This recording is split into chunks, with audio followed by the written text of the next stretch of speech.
नमस्कार मंडळी, बरे आहेत ना मंडळी? आज गाडीवर बसलेलं बघून गाडी चालवताना तुम्ही नक्की समजलं असेल का मी कुठे चाललोय. परंतु आज गाडी मी स्वतः चालवतोय. त्याच्या मागचं कारण आहे, आज आपला गाडी चालवणारा जो आहे तो आला नाहीये, सुट्टीवर आहे. त्याच्यामुळे आपणच गाडी घेऊन चाललोय. आता गाडी चालवणारा म्हटणं मला योग्य वाटते, कारण ड्रायव्हर म्हणणं बरोबर नाही वाटत. कारण हल्ली एकदा असं झालंय, सहज एखादा गाडीचा मालक असेल त्यालाही लोक ड्रायव्हर म्हणून आवाज देतात, संबोधतात. तर गाडी चालवणारा म्हटलं तर एक थोडस चालक म्हटलं तरी पण चालेल. बघा, आता आपण आहोत विक्रमगड रोडवर.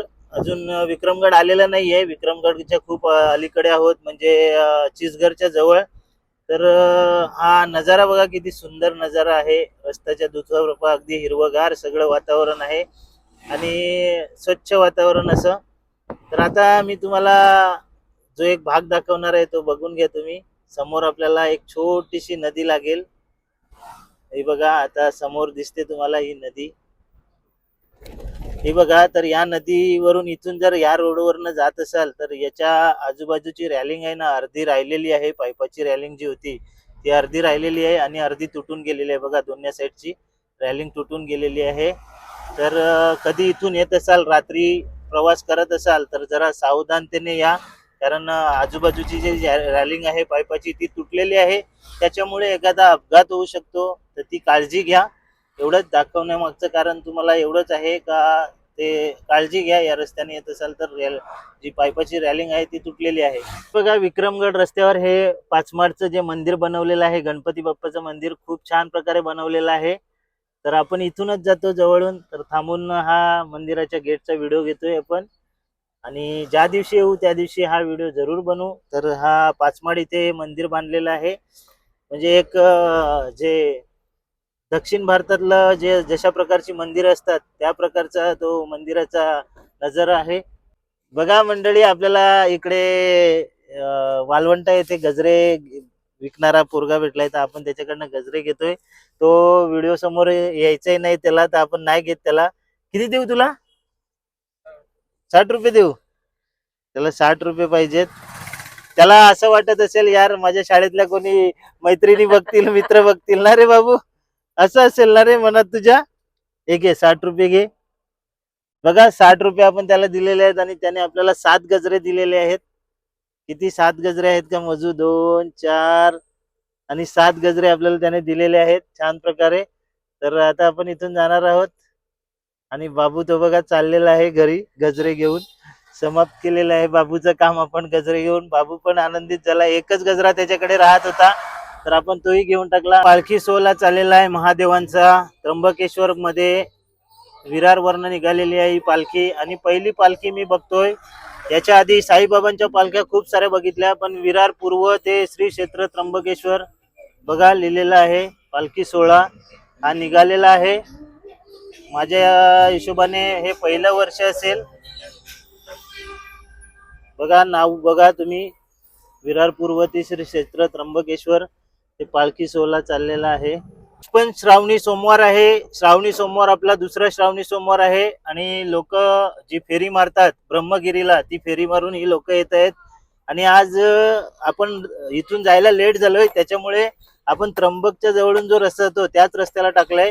गेल्या सोमवारी आपण दुसऱ्या रस्त्याने टाकलेली, तुम्हाला आम्ही व्हिडिओ मध्ये दाखवलं होतं का दुसऱ्या रस्त्याने जा. पण आता ह्या सोमवारी आपण थोडं लेट झालोय इथे पोचायला, त्याच्यामुळे आपण ह्याच रस्त्याने चाललोय. तर बघूया आजचा अनुभव आपला काय सांगतो, किती गर्दी भेटते आपल्याला. कारण आज दुसरा श्रावणी सोमवार आहे. तर ही जी फेरी आहे, हे जे फेरी मारतात हे ब्रह्मगिरीला फेरी मारतात. फेरी मारण्याच्या अगोदर कुशावर्त कुंडामध्ये आंघोळ करून निघायची असते आणि मग पुन्हा तिथेच जाऊन कुशावर्त कुंडाजवळ तेव्हा फेरी पूर्ण होते. तर हे फेरीवाले फेरी जे मारतात हे, तर ह्यांचं असं आहे की कोणी दर्शन घेतो नाही घेतो, कोणी जाऊन बाहेरूनच नमस्कार करून निघतात. पण फेरी मारणं, ब्रह्मगिरीला फेरी मारणं हे श्रावण महिन्यात श्रावणी सोमवारी खूप म्हणजे चांगलं मानलं जाते. त्या हिशोबाने हे लोक फेरी मारतायत. आता बघा, ही एवढी लोक फेरी मारून पोचणार आहेत परत. तर कोणी तिकडून सुरुवात करत असेल, कोणी फेरी पूर्ण करून महादेवाला नमस्कार करून घरची वाट पकडत असेल. तर आता आपण इथून चाललोय. आजचा आपल्याला अनुभव घ्यायचा आहे का श्रावणी सोमवारी इथून गेल्यावर काय परिस्थिती असते, आपल्याला किती ट्रॅफिक भेटते, काय भेटते हे आपल्याला पाहायचं आहे. त्या हिशोबाने आपण गाडी इथून या रस्त्याने निघालेलो आहे घेऊन. आणि पावसाचा जोर पण खूप जोर झालेला आहे. इकडे पाऊस जो आहे तो खूप वातावरण झालेलं आहे, काळेकुट्ट वातावरण, ढगाळ वातावरण झालेलं आहे. आणि फेरी मारणारे लोक तरी सुद्धा फेरी मारतातच, पाऊस असो काय असो फेरी ही मारतातच. तर आजचा अनुभव आपल्याला प्रत्यक्षात घ्यायचा आहे, काय परिस्थिती असते त्र्यंबकेश्वरला. गर्दी तर खूप राहते, खूप सारे व्हिडिओ पण तुम्ही पाहिले असतील आणि खूप तुमच्याकडे व्हिडिओ आले असतील, कोणी इथे येऊन व्हिडिओ बनवले असेल. परंतु हा नजारा जो आहे तो आज आपल्याला प्रत्यक्षात अनुभवायचा आहे. आपण पण येणार आहोत हे नक्की आहे, पण आज आपण इथून जवळून जायचा प्रयत्न करतो श्रावणी सोमवारी.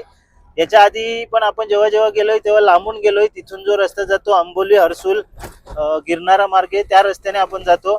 आज आपण ह्या रस्त्याने चाललोय कारण लेट झालोय म्हणून. माझ्या मनाला असं वाटते का गर्दी कमी असेल तर त्याच्यामुळे इथून गाडी मी टाकलेली आहे. परंतु फेरी मारणाऱ्या लोकांची गर्दी तुम्ही बघू शकता.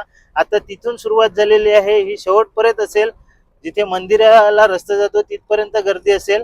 तर आपल्याला आजचा अनुभव घ्यायचा आहे, व्हिडिओ तुम्ही कंटिन्यू पाहत राहा. बघा आपण त्र्यंबकेश्वरला पोहोचलेलो आहे. महाद्वार तुम्हाला इथून दिसत असेल, महाद्वार तुम्हाला दाखवण्याचा आमचा प्रयत्न आहे.